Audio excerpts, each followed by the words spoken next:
জানলায় আছড়ে পড়া বৃষ্টি বাইরের দুনিয়ার দৃশ্যকে আরো ঝাপসা করে দিচ্ছিল।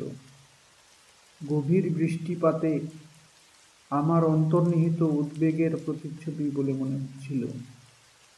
আমার বুকের ভেতরটা যেন চিতার গতিতে ধড়ফড় করছিল, ভয় ও অনিশ্চয়তার অবিরাম তালে।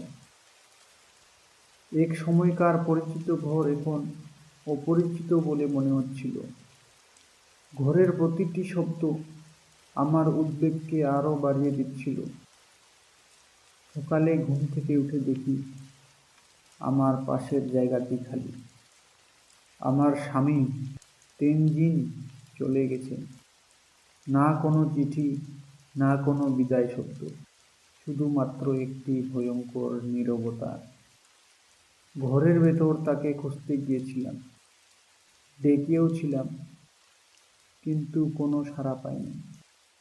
তার অদৃশ্য হওয়ার একমাত্র ইঙ্গিত ছিল তার পড়ার ঘরের খোলা জানলা, যা বাইরের তীব্র ঝড়কে ঘরের ভেতর আমন্ত্রণ করছিল। থানায় গিয়েছিলাম স্বামীর অন্তর্ধানের খবর দিতে। আমার কথা প্রায় শোনাই যাচ্ছিল না। তারা সহানুভূতির সাথে শুনছিলেন এবং তাকে খুঁজে বের করার জন্য যত চেষ্টা করার আশ্বাস দিয়েছিলেন। কিন্তু দিন যতই গড়াচ্ছিল, আশা তত ক্ষীণ হয়ে আসছিল।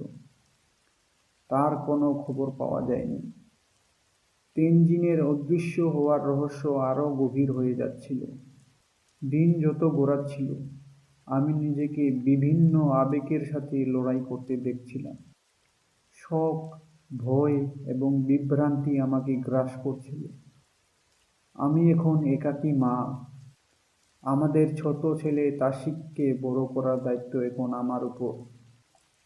আমি এখনো এই অনুভূতি থেকে মুক্তি পাইনি।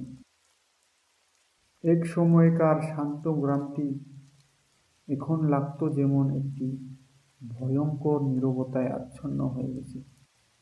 ভয় ও অন্ধবিশ্বাসের জ্বালানিতে গুঞ্জন ছড়িয়ে পড়েছে। কেউ কেউ বলতে লাগলো যে তেনজিনকে নাকি পাহাড়ের আত্মারা নিয়ে গেছে।